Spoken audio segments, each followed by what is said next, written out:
cabdikariim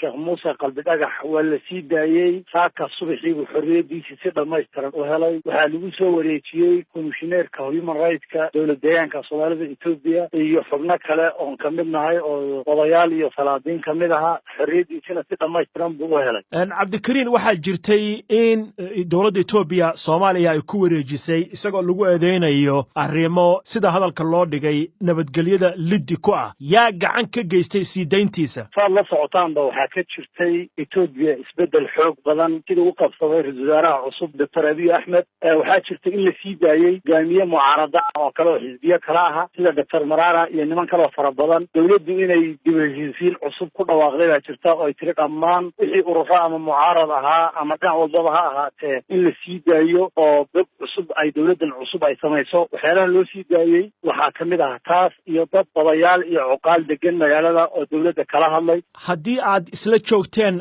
cabdikariim sheekh muuse caafimaadkiisu sidee buu yahay? caafimaadkiisu aad iyo aad buu u fiican yahay innaba haba yaraatee wax caafimaad darraa uu noo sheegtay dhibicna ha ahaatee ma jirto haata. muxuu kuu sheegay markaa sidee loola dhaqmay intii xabsiga uu ku jiray? siduu cabdikariim noo sheegay siduu